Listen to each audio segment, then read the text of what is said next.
Hello, Internet. Hello, everyone, friends, family. Today is the May monthly check-in. Like I said last month, I'm going to start doing monthly check-ins just to talk about what's going on with me, music, the whole nine, as opposed to sending you an email, which I'll do sporadically. But a few updates that I have to share are one, this is the first month that I've continued to do YouTube folk punk covers, as well as on Wednesdays. And then on Mondays, I've been doing 60-second stories about my songs. So I just want to basically say that it feels good to be consistent on the YouTube community and sharing content. Also, my podcast, Streams Not Memes, I've been doing 4 to 5 episodes a week. So if you like podcasts and you want to hear my conversations with activists, musicians, creatives, independent entrepreneurs, feel free to check that out and follow it.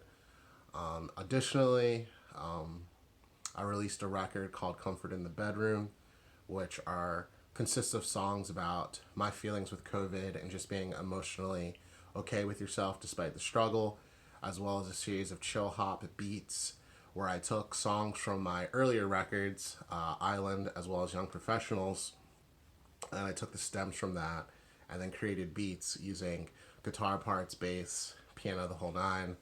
I also got a banjo this past month, and I've been learning that. So that's been pretty much a cool experience. And then I've also been just doing some streams and curating work. So shout out to Coping with Dystopia. Shout out to Brainfest 2020. They raised $1,900 yesterday for brain cancer research. So shout out Aaron Fox. But today, I just pretty much want to talk about current events because, not just because I'm a black person, but because it's necessary and that's what's on my mind right now. And essentially, I feel that the topic of racism is not new. And I think a lot of people might just realize or have just woken up or just become aware of it. But we have to recognize that this is a 400 plus year fight that black people have been fighting against, that my people have been fighting against. Now, granted, I am part Native American and Irish, but I also appear and I am a black man, and I will embrace that all the way. Despite the fact I've experienced in-group injustices through black people, I still will do that. If you have listened to my discography, I've played so many songs and written so many songs about black issues and socioeconomic inequality, from my song SES, Socioeconomic Status, to Nonsense, to Nothing. Well, Nothing, it does have to do with race, to You Said, to That's What Maya Said. Like, there's so many songs that I've written. Most of them are in Diary, but they're on other records as well. So from a purely musical standpoint, if you're a white person saying, I wish you would shut up and stick to the music, well, guess what? My music is about politics and the struggle of my experiences, because A Day Without Love is about rising above adversity. Rant aside, what I want to talk about is the slacktivism that occurs in society, especially when it comes to the murder of black lives by the hands of cops. A lot of people say, what can I do? What can I do? And what I think the first thing is, you're not listening to black voices. You're not listening to individualized black voices. For example, this video probably won't go viral or be heard because white voices refuse to hear my voice. And I'm not saying that, like, the white people that do listen to me, fuck you, you're white. That's not what I'm saying. What I'm saying is, we're so caught up in the propaganda and carefully curated content, and whether it looks nice and appealing, you're not willing to look at minority voices. One thing that you might not realize is, think about privilege and access. If your snootiness to listen to people is based on what resources they have, you're already committing an act of racism, because the resource equality for being able to afford a 1,000 to 2,000 camera plus like a light plus a stand plus a high quality mic, that looks like white people dollars. Yes, I said it, white people dollars. Yes, black wealth exists. However, think about the way that you vet content. That's the first point.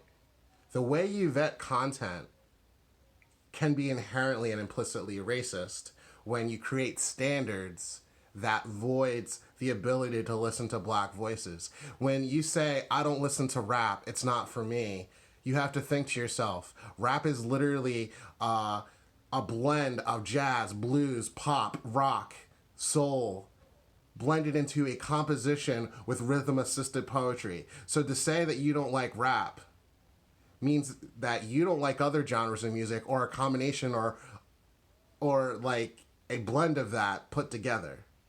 Is there misogyny in rap? Yes. Is there misogyny in the country music you listen to? Also, yes. But that doesn't allow you to vet the double standard of, I'll listen to this misogynistic music, but not that misogynistic music based on black voices.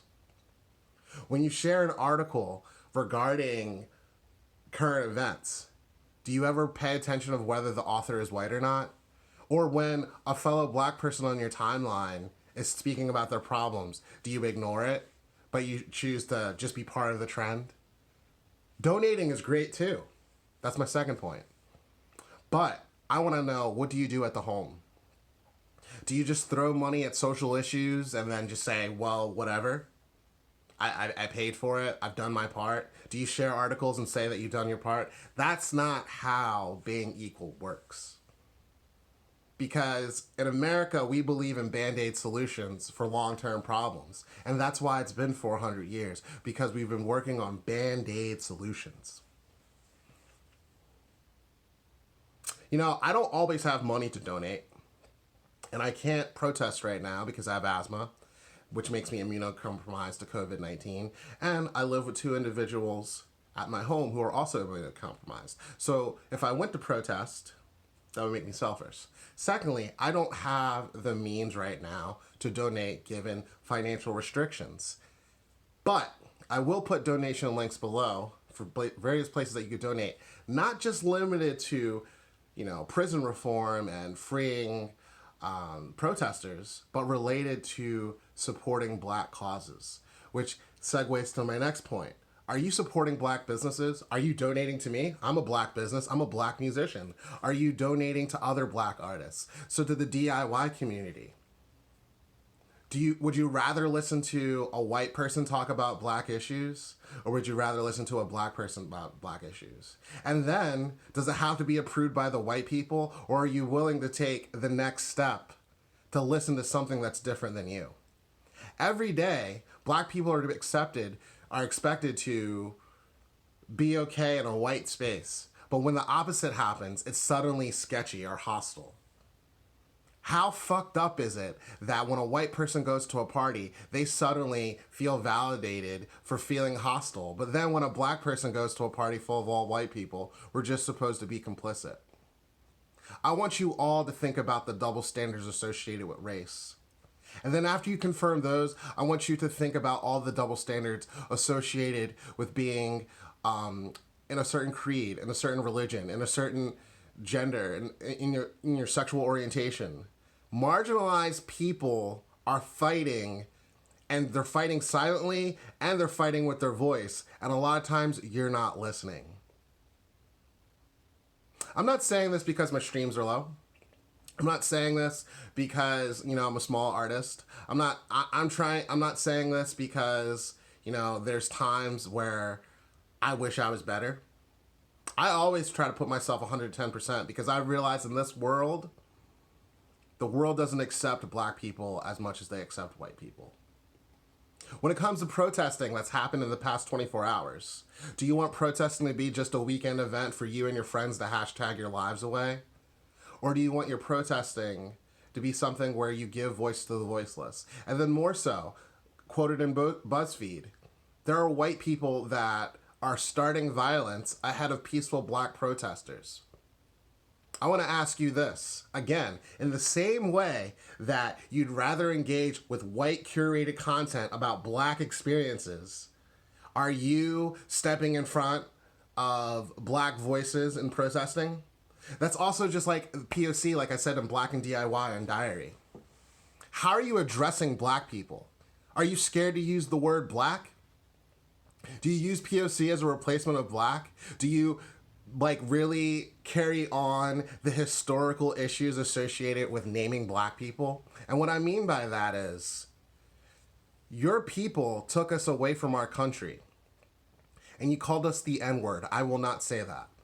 And that N-word was first used to describe the color of our skin, and then it was used to dehumanize us. That morphed into an entire library of words, a nomenclature of racism, if you will. You called us coon, you called us the N-word, you called us colored, and now you call us people of color, POC. Now, granted, I do understand that non-white bodies use that word, and also some black civil rights leaders use that word to embrace solidarity. However, you have to think to yourself, whenever has black people been able to embrace their own race, to embrace their own culture? James Brown, although problematic, said it himself. I'm black and I'm proud. And I'm saying that and sharing that with you today. And I hope that more people recognize that. Now, don't confuse black pride with white pride. I'm saying the fact that we need to embrace our cultural identity, and I think white people need to do the same. So again, when you ask, what can you do? You can march. And if you can't march, you could write letters. If you can't write letters, well, I'd be very shocked if you can't write letters. You could send a text. You could donate. You could think about your resources, your knowledge, skills, and abilities, and how you could provide that to help the greater good. I'm an educated African American, and for the past 7 to 9 years, I've been tutoring and helping people in various capacities to even out the lack of education disparity, the lack of education that happens in my community. A lot of black people don't have educational resources. A lot of black people don't have job attainment. A lot of black people don't have technological resources. I mean, I'm not even talking to you on a YouTube standard camera because I don't have those resources. Let's talk resources. It's not just donating to a charity and going about your day. A lot of black people struggle. Some work 2, 3, 4, 5 jobs plus side hustles just to even out the same economical wealth that white people have. And I know that we're in hard times, but resources don't not necessarily need to be fiscal. If you have an ability, teach it. Because we're here to love. Love is giving. And I'm sharing this knowledge right now from my own experiences, not just for the sake of my own emotional well-being, but so that you can think about it.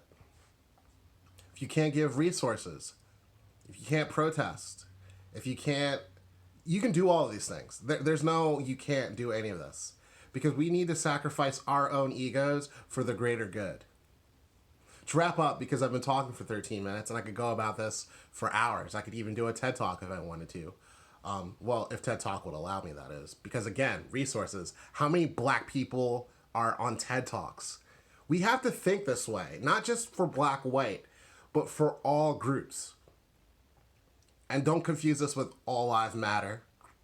Don't confuse this with the superlatives. There's too many superlatives in today's activism. I want to marry socialized change with administrative reform. Because the only way that we're going to have change is if we marry those two. In the same way that the first black woman was the first person to go to a school to integrate schools from segregation, that was an administrative and a social change. Because white people weren't willing to accept black people to get educated. I have a master's degree. Most black men don't have master's degrees. And that does not make me better. That does not make me feel superior. It makes me realize that I've broken the mold and there's not enough stories where black people get to survive. I've made it to 30. A lot of my friends that I grew up with are dead or part of the system. And my whole thing is I beg that you marry your personal lives and integrate that with the same fuck the system bullshit that you hold up against the government and against businesses. Because keep in mind, the government as well as businesses, corporations, they're people too. Because to make a corporation, you need a leader, a person, and you need its followers. And as long as the sum of the parts equal a whole.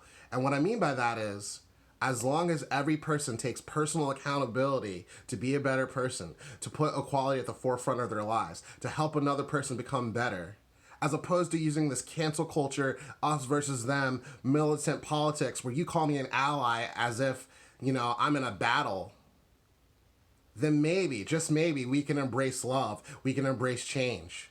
Now, I understand Mr. Looting, don't shoot wants us all dead.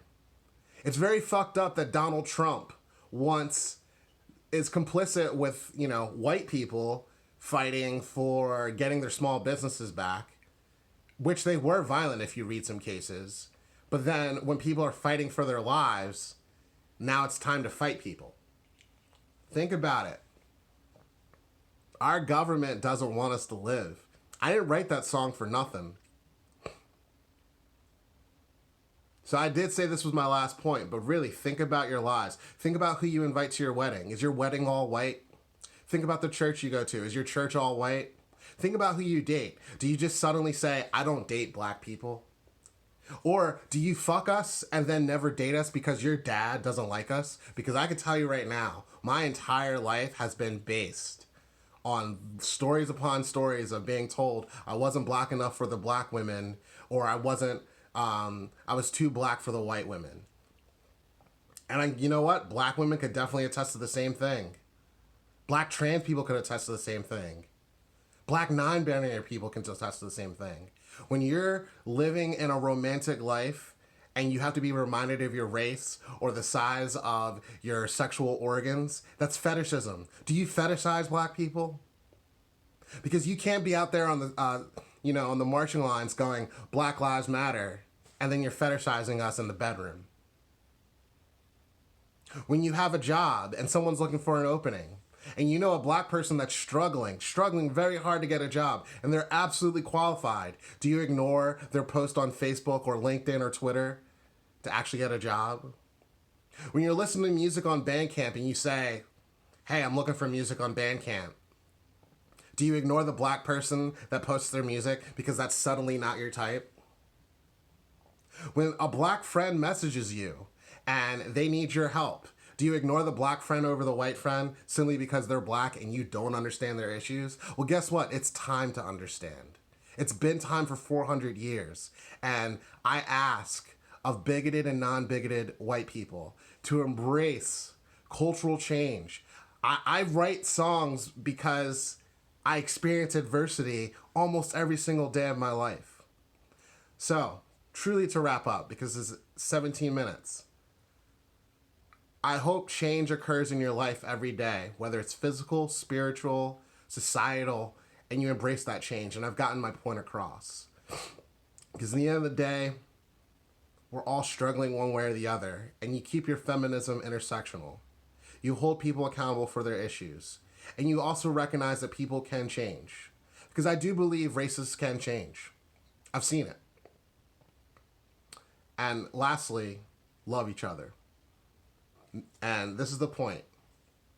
Marry politics with societal change, and you can make the world go around. We have to tell Trump he's a dickhead. We have to tell our bigoted brothers, sisters, mothers, fathers they're dickheads. And then with that, when we call them out, we call attention and we make change about it. So, without further ado, donate at the links below. Feel free to donate and support me, support other marginalized voices, and thank you for listening. Follow my podcast, Dreams Not Memes, and thanks for sitting here with me for the past 19 minutes.